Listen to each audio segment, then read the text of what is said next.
Baik, Assalamualaikum warahmatullahi taala wabarakatuh. Kami dari kelompok 14 akan mempresentasikan tentang isu-isu kontemporer dalam riset pemasaran syariah.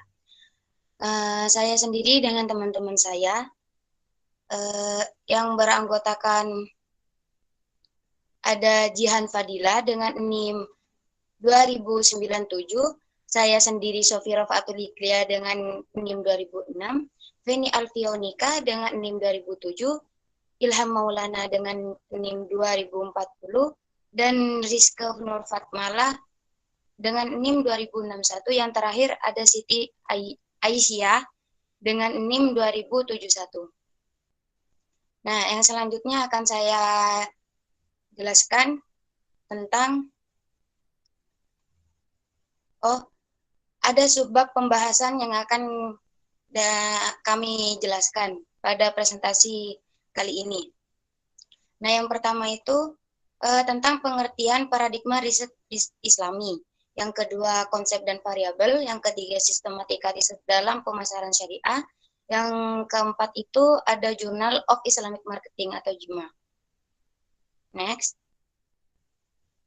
Nah, untuk pengertian paradigma riset Islami itu merupakan suatu pandangan yang mendasari para ilmuwan mengenai apa yang menjadi pokok permasalahan yang seharusnya dipelajari atau diteliti untuk mencapai sebuah fenomena realita, fakta atau gejala dengan cara ilmiah untuk memecahkan masalah atau mengembangkan ilmu pengetahuan berdasarkan ajaran Islam atau berdasarkan syariat-syariat Islam. Next. Nah, untuk yang selanjutnya itu ada metode riset Islami. Nah, dalam kajian-kajian Islam ada 4 macam metode riset Islami, yaitu yang pertama ada metode bayani, yang kedua metode burhani, yang keempat tajribi, yang ketiga tajribi, yang keempat irfani. Nah, untuk yang bayani adalah metode pemikiran khas Arab yang menekankan otoritas teks atau nas secara langsung atau tidak langsung dan dijustifikasi oleh asal kebahasaan yang digali inferensi. Nah, untuk yang irfani itu bisa diartikan sebagai pengungkapan atas pengetahuan yang diperoleh lewat penyinaran hakikat oleh Tuhan kepada hambanya atau kasyf. Setelah adanya olah ruhani atau riyadhah yang dilakukan atas dasar suka atau cinta.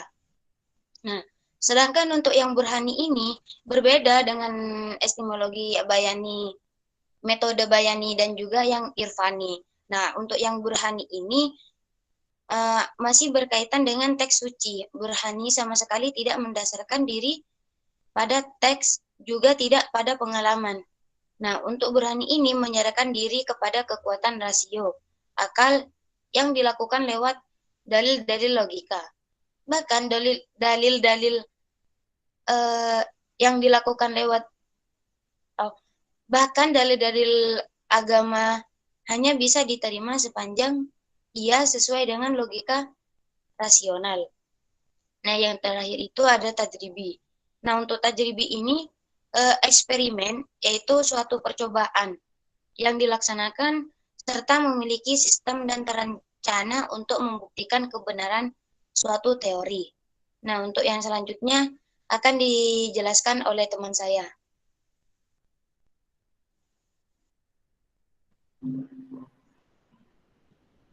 Baik, yang selanjutnya adalah konsep dan variabel. Yang pertama, saya akan menjelaskan mengenai konsep terlebih dahulu. Di sini ada beberapa pengertian dari konsep itu sendiri. Yang pertama, konsep itu sebagaimana didefinisikan dalam ensiklopedia Wikipedia merupakan abstraksi suatu ide atau gambaran mental yang dinyatakan dalam suatu kata atau simbol. Lalu yang kedua, konsep itu dinyatakan juga sebagai bagian dari pengetahuan yang dibangun dari berbagai macam karakteristik.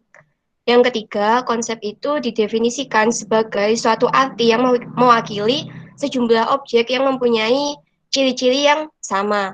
Dan yang keempat, konsep itu diartikan juga sebagai suatu abstraksi dari ciri-ciri sesuatu yang mempermudah komunikasi antar manusia dan memungkinkan manusia untuk berpikir.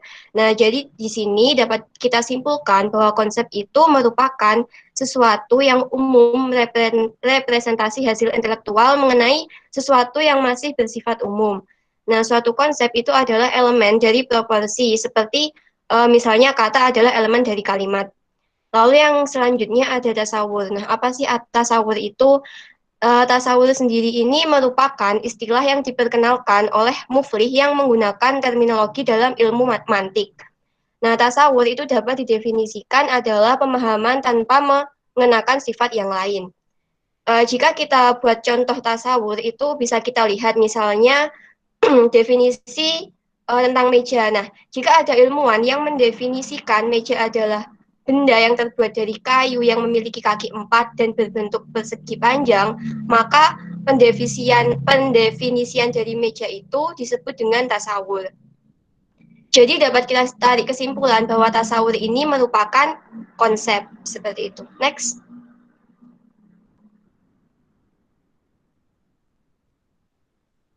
Nah, yang selanjutnya yaitu ada pengertian dari variabel.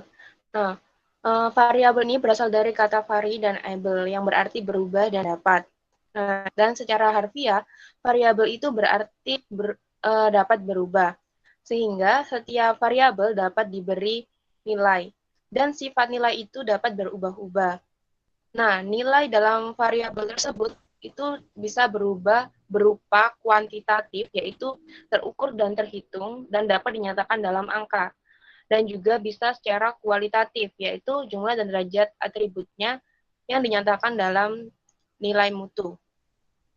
Nah, sehingga variabel penelitian itu merupakan sesuatu yang menjadi objek pengamatan penelitian. Sehingga dalam sebuah penelitian terdapat sesuatu yang menjadi sasaran, yaitu variabel. Sehingga variabel itu merupakan fenomena yang menjadi pusat perhatian penelitian untuk diobservasi dan diukur. Nah, yang selanjutnya ini ada tasdik. Tasdik ini itu diartikan sebagai proses memadukan istilah yang berfungsi untuk memberikan arti kepada tasyawur. Nah, tasdik itu merupakan pemahaman terhadap dua kata atau lebih sehingga mengandung makna yang dapat dimengerti. Dalam pengertian di sini, tasdik berfungsi memberikan arti kepada tasyawur.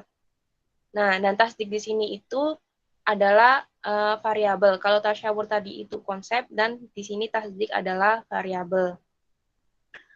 Dan pokok pembahasan dalam kajian riset bidang perilaku konsumen dan bidang pemasaran seringkali melibatkan istilah tasdik dan tasyawur. Nah, analisis penelitian di bidang perilaku dan pemasaran Islam sering melibatkan dua istilah tersebut, dan pemilihan ketepatan tentang tasyawur dan tasdik akan menentukan kualitas dan ketepatan dalam sasaran penelitian. Dan seorang peneliti itu harus memahami dengan benar hubungan antara konsep, yaitu tasyawur, sebelum mengkaji turunannya yang berupa tasdik atau variabel. Nah, dan pada umumnya penelitian hubungan antar konsep akan disederhanakan menjadi hubungan antar variabel yang akan dijelaskan pada tabel di slide selanjutnya. Next.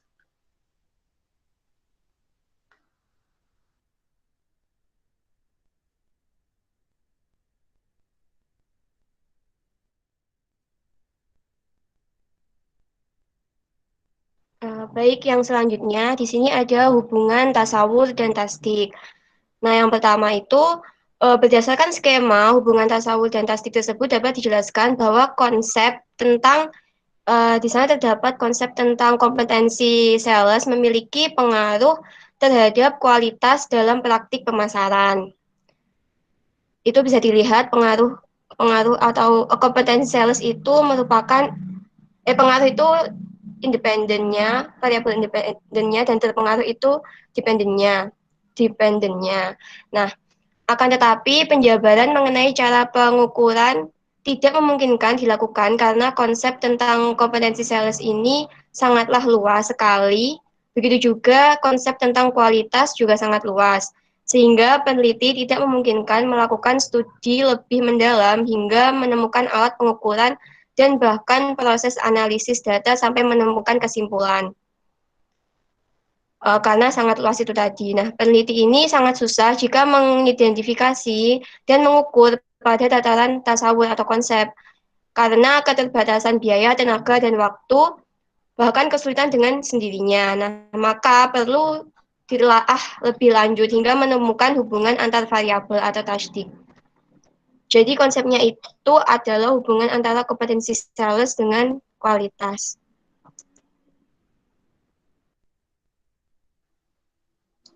Nah, yang pada tabel di sebelahnya yaitu tasdik hubungan antar variabel.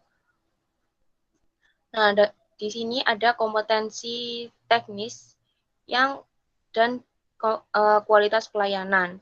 Nah, dalam hubungan tasdik atau antar variabel dapat diidentifikasi bahwa kompetensi teknis dari sales itu akan mempengaruhi kualitas dari pelayanan. Yang berarti jika seorang sales memiliki keahlian dalam teknis yang meliputi penguasaan job description yang baik, lalu keterampilan teknis yang baik, serta penguasaan teknologi yang mumpuni akan memberikan pelayanan yang baik serta berkualitas. Nah, dengan adanya turunan dari konsep yang tadinya masih general, yaitu kompetensi sales dan kualitas, menjadi variabel yang lebih operasional, yaitu kompetensi teknis dan kualitas pelayanan. Maka hubungan kedua variabel ini akan dapat diukur dan dikuantifikasi untuk memperoleh data dari responden. Nah, data yang terkumpul ini itu disebut dengan data primer yang kemudian diolah dan dianalisis serta diinterpretasikan sehingga memunculkan temuan penelitian yaitu sebuah kesimpulan penelitian. Next.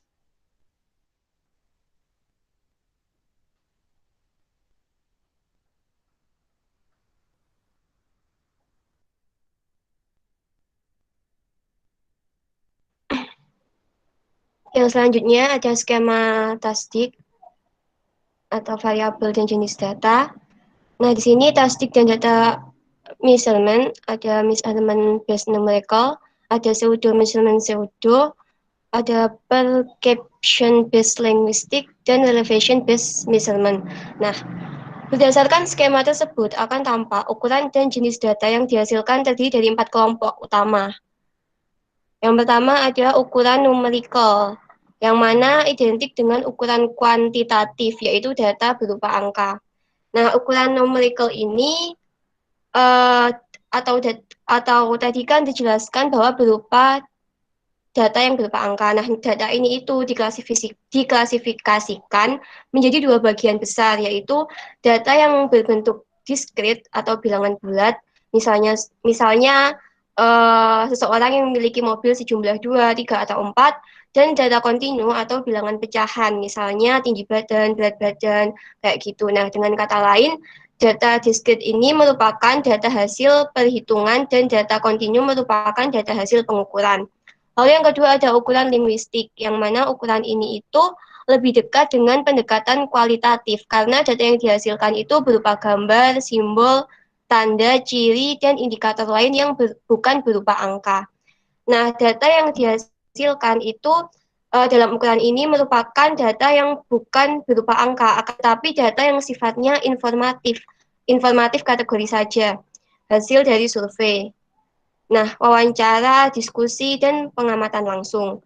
Misalnya, data yang dikumpulkan tentang profil konsumen, maka nanti akan menemukan data tentang jenis kelamin, pekerjaan, daerah asal, dan lain-lain. Nah, dengan demikian, ukuran linguistik ini akan menghasilkan kesimpulan yang sifatnya rata-rata, persentase, dan persepsi dari objek yang dikaji.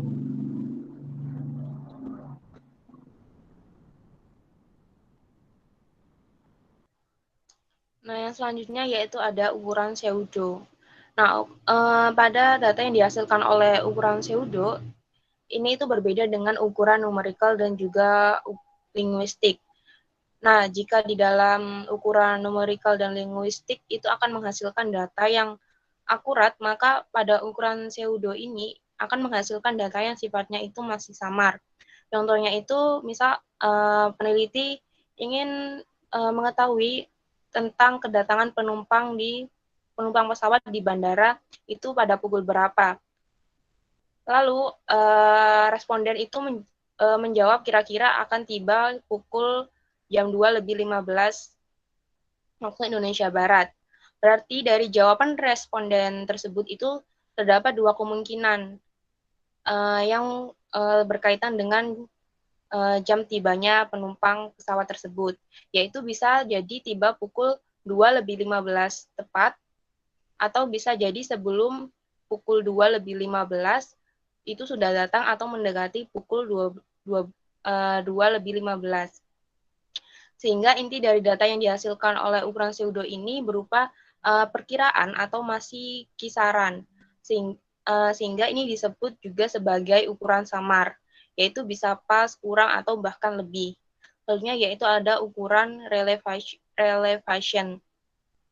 Nah, dalam penelitian ekonomi Islam atau pada disiplin ilmu Islamic marketing, selain menggunakan ketiga ukuran yang lazim digunakan, yaitu numerikal, linguistik, dan pseudo, untuk analisis konvensional pada umumnya, maka dalam penelitian pemasaran Islam itu juga menggunakan proporsi wahyu sebagai basis ukurannya, yaitu ukuran relevation ini. Misalnya untuk petunjuk wahyu tentang hukum halal dan haram dalam konsumsi juga dapat dijadikan sebagai ukuran data.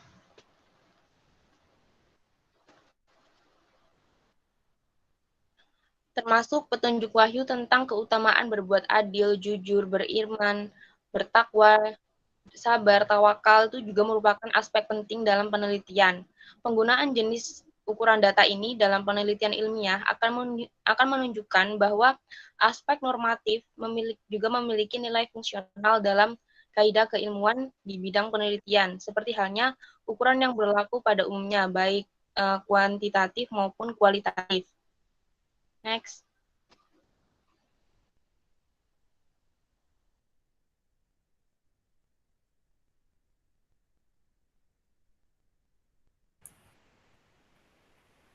Yang selanjutnya ada sistematika riset dalam pemasaran syariah. Kajian dalam riset pemasaran merupakan kajian yang sangat menarik karena tingkat dinamisnya yang sangat cepat.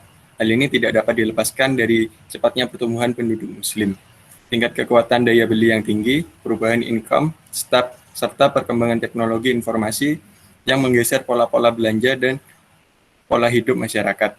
Hal ini juga berimplikasi pada bidang penelitian.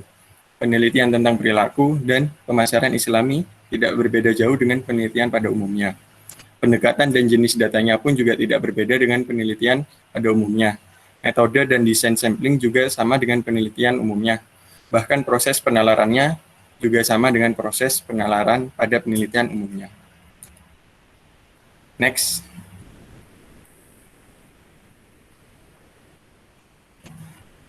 Nah, penalaran adalah suatu proses berpikir dalam menarik suatu kesimpulan yang berupa pengetahuan. Ciri pertama adalah proses berpikir logis, di mana berpikir logis diartikan sebagai kegiatan berpikir menurut pola tertentu atau dengan kata lain, menurut logika tertentu. Ciri yang kedua adalah sifat analitik dari proses berpikirnya. Secara umum, proses penalaran ilmu pengetahuan terdiri dari dua model, yaitu berpikir menggunakan pola deduktif dan induktif. Di sini ada skema pola penalaran induktif dan juga deduktif. Next.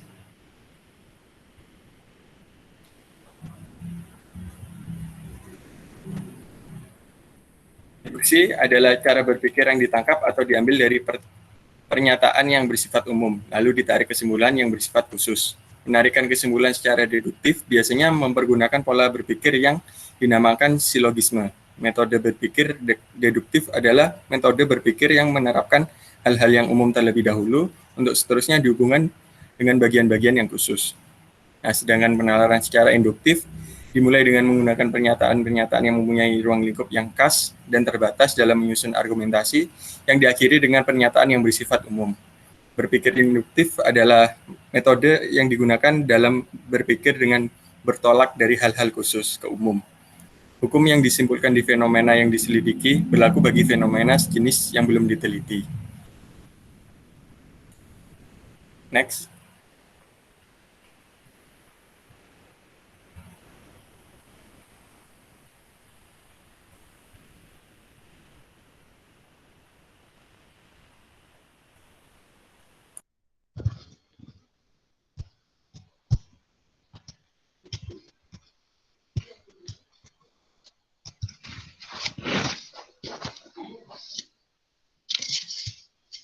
Halo, apa suara saya terdengar?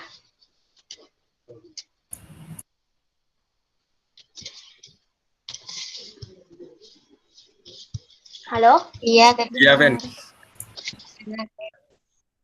Ya, saya akan melanjutkan pembahasan yang selanjutnya, yaitu skema langkah-langkah dalam penelitian kuantitatif menurut ulasan Solimun pada tahun 2013. Nah, di sini skema langkah-langkah dalam penelitian kuantitatif itu meliputi yang pertama, yaitu melakukan identifikasi dan perumusan masalah. Yang kedua, yaitu melakukan kajian teori atau konsep yang berkaitan dengan masalah yang akan diteliti. Dan yang ketiga, penyusunan kerangka teori atau kerangka konsep dan perumusan hipotesis penelitian. Serta yang keempat, yaitu pengujian hipotesis yang merupakan upaya pensahihan atau verifikasi. Nah, tadi sudah dijelaskan oleh rekan saya bahwa deduksi itu adalah cara berpikir yang ditangkap atau diambil dari pernyataan yang bersifat umum lalu ditarik kesimpulan yang bersifat khusus. Dan metode induksi yaitu metode yang digunakan dalam berpikir dengan bertolak dari hal-hal khusus ke umum. Jadi langkah pertama yang tadi saya sebutkan hingga langkah kedua itu merupakan alur berpikir deduktif karena sifatnya umum. Nah, kemudian itu kan ditarik ke kesimpulan yang bersifat khusus. Dan yang sedangkan langkah yang keempat itu adalah alur berpikir induktif. Karena hal-hal itu, hal-hal pengujian hipotesis yang merupakan upaya pensahihan atau verifikasi itu adalah khususnya hal-hal khusus ke umum. Next.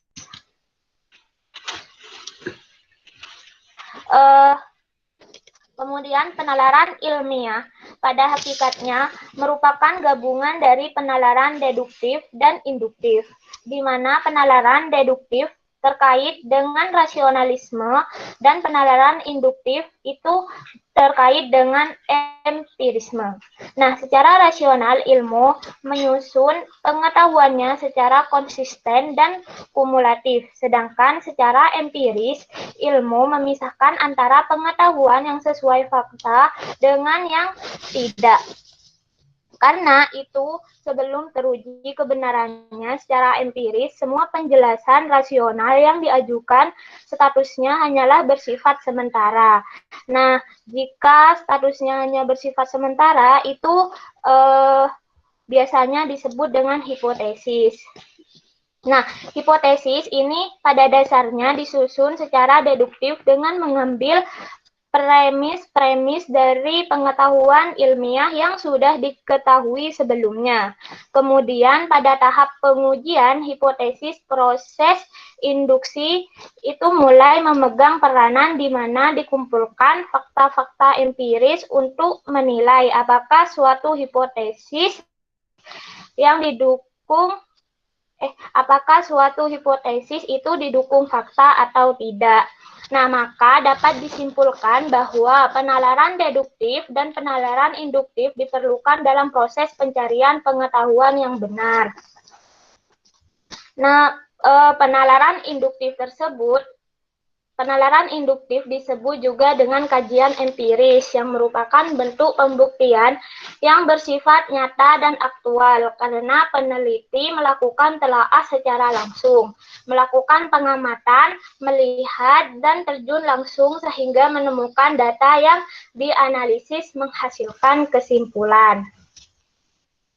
Nah, dalam perspektif Islam, penelitian merupakan wujud manifestasi dari perintah Allah Subhanahu wa Ta'ala kepada manusia untuk senantiasa membaca ayat Allah Subhanahu wa Ta'ala yang meliputi ayat kauliyah dan ayat kauniyah, supaya dengan membaca manusia dapat mengambil hikmah dari hasil ciptaan Allah Subhanahu wa Ta'ala sehingga dapat meningkatkan keimanan seseorang.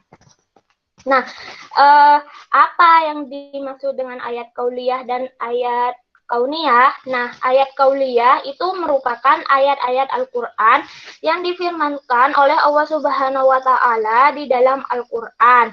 Nah, ayat-ayat ini menyentuh berbagai aspek termasuk tentang cara mengenal Allah Subhanahu wa Ta'ala, membahas tentang iman, memaparkan proses penciptaan manusia, proses penciptaan alam semesta, keadaan langit, bumi, gunung-gunung, laut, manusia, hewan, tumbuh-tumbuhan, serta perintah dan larangan, dan lain sebagainya.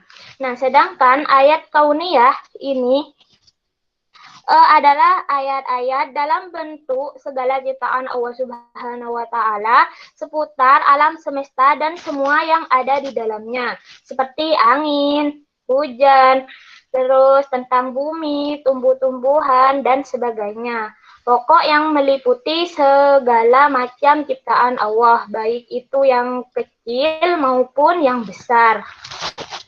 Next. Nah, di sini secara umum Al-Quran itu memiliki 3 aspek pembahasan, yaitu menyangkut akidah, syariah, dan akhlak. Nah, pembahasan demi tercapainya ketiga tujuan pokok diupayakan dengan melalui cara sebagai berikut. Ini menurut pihak pada tahun 2000, yang pertama yaitu perintah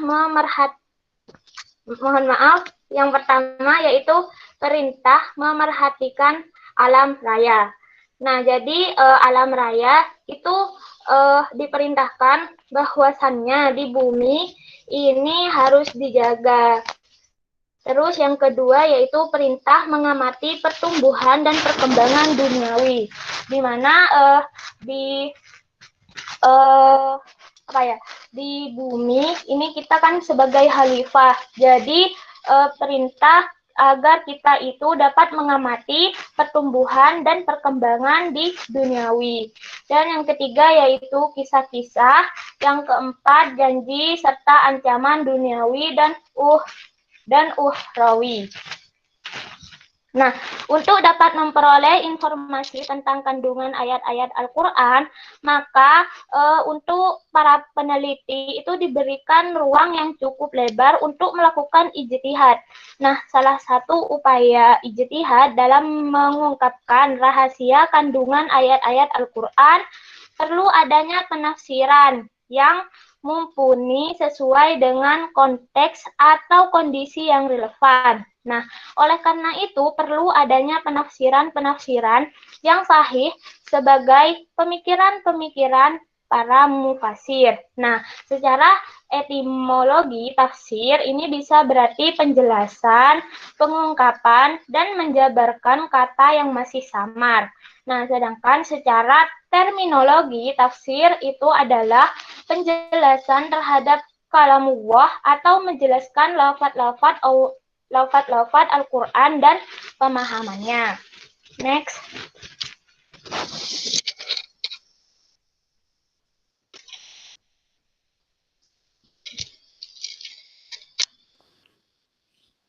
Baik, untuk yang selanjutnya saya akan menjelaskan lanjutan dari Fanny.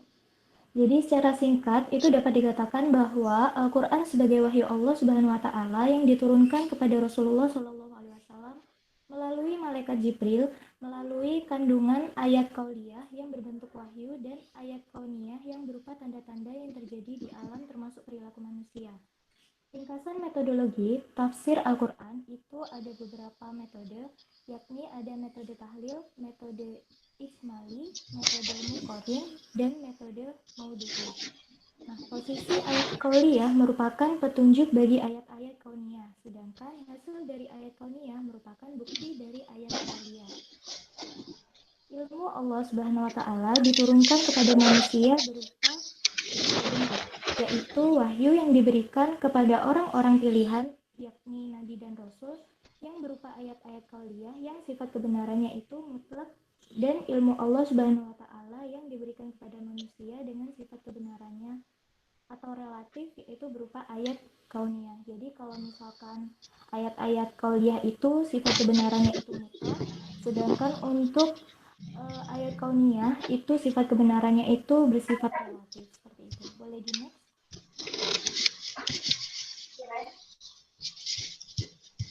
Dalam melakukan riset melalui dua pendekatan, yaitu kualitatif dan kuantitatif. Seperti yang sudah dijelaskan tadi oleh rekan-rekan saya. Nah, dari riset di bidang pemasaran syariah dan perilaku konsumen itu muncul dari fenomena kehidupan sehari-hari. Seperti yang kita ketahui, bahwa dalam kehidupan sehari-hari pun kita sudah menjalankan yang namanya jual beli. Di sana ada ilmu jual beli. Bisa dikatakan dengan di bidang pemasaran syariah itu sendiri. Nah, biasanya kalau kita mau meneliti, itu hal pertama yang perlu kita teliti terlebih dahulu itu adalah mencari permasalahannya terlebih dahulu. Dalam kehidupan sehari-hari, misalkan permasalahannya dalam jual beli itu, di sini itu ada riba, tapi kenapa masih juga dilakukan seperti itu. Nah, dari sana itu muncul akar-akar permasalahan yang perlu kita teliti. Dari sana, kita bisa, dari permasalahan itu, kita bisa teridentifikasi permasalahan yang sudah kita teliti sebelumnya itu. Nah, selanjutnya tahap pengumpulan data dan informasi. Nah, dari tahap pengumpulan data dan informasi itu kita bisa menggunakan literatur-literatur, entah itu berupa undang-undang, ataupun dari Al-Quran dan Hadis, ataupun dari penelitian-penelitian yang sebelumnya yang sudah pernah diteliti oleh peneliti yang lainnya, seperti itu. Itu bisa dijadikan data dan informasi kita untuk meneliti hal yang baru seperti itu. Nah, kemudian dilanjutkan oleh analisis ilmiah yang menggunakan alat analisis dan pendekatan seperti yang tadi dijelaskan, menggunakan pendekatan kualitatif ataupun kuantitatif. Nah, setelah temuan peneliti itu, langkah selanjutnya yang sangat penting itu adalah perbaikan dari aspek perilaku dan manajerial yang sesuai dengan kaidah dan hukum Islam. Jadi misalkan ada peneliti yang meneliti sesuatu dan itu ternyata tidak sesuai dengan kaidah dan hukum Islam, nah itu bisa menjadi perbaikan dari aspek perilaku dan manajerial itu yang bisa disesuaikan dengan hukum Islam. Nah, upaya itu bisa melalui dua jalur utama, yaitu melalui jalur pendidikan dan lingkungan primer, pembentuk kepribadian seseorang, yaitu keluarga, dan penataan ekonomi yang stabil dan sehat. Jadi di Islam itu sangat mementingkan yang namanya kemanusiaan, kekeluargaan, yang namanya keadilan, seperti itu. Boleh di next?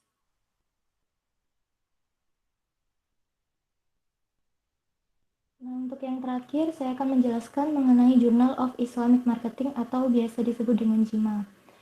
Media ilmiah yang digunakan untuk mengakomodir ide-ide yang dipublis oleh para peneliti yang konsepnya di bidang Islamic Marketing. Jadi kalau misalkan teman-teman penasaran dengan Journal of Islamic Marketing itu seperti apa sih? Kemudian ditemukannya itu bagaimana sih, awalnya menelitinya itu seperti apa, kemudian ditemukan di negara mana, dan itu bisa teman-teman cari di website jurnal-jurnal Islamic Marketing. Di situ banyak sekali, ada mulai tahun 2020, 2019, 2018, dan lain sebagainya, itu masih banyak. Bisa dilihat di sana. Nah, Islamic Marketing ini merupakan disiplin ilmu yang didasarkan pada Al-Quran dan Sunnah serta pendapat dari ulama. Implikasinya itu Islamic Marketing harus bertumpu pada prinsip dasar yang meliputi ketuhanan, menjunjung tinggi akhlak, mewaspadai pasar yang selalu berubah, dan selalu berorientasi pada memartabatkan manusia. Islamic Marketing ini berorientasi pada keseimbangan dan keadilan guna menciptakan kesejahteraan sesuai dengan kaidah khairun nas anfa'uhum linnas. Seperti yang biasa kita dengar bahwa sebaik-baiknya manusia itu adalah yang paling bermanfaat bagi manusia yang lainnya. Nah, tujuan dari Islamic marketing ini untuk memaksimalkan IBA melalui cara yang sesuai dengan syariah Islam guna memperoleh kebahagiaan dunia akhirat. Kunci sukses dalam praktik Islamic marketing ini terinternalisasinya sifat Nabi dalam praktik pemasaran yang meliputi sidik, amanah, tablik, dan fatona. Jadi Islamic marketing ini tidak lepas dari sifat-sifat Nabi, yakni sidik, amanah, tablik, fatona, di mana jujur, amanah, dapat dipercaya, seperti itu. Dan pada prinsipnya, Islamic marketing ini memberikan keluasan pada pelaku pemasaran untuk melakukan kegiatan bisnis selama tidak ada larangan dalam Islam. Jadi dalam Journal of Islamic Marketing ini benar-benar didasarkan pada Al-Quran dan As-Sunnah, seperti itu.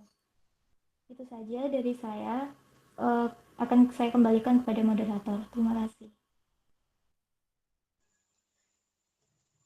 Baik, terima kasih.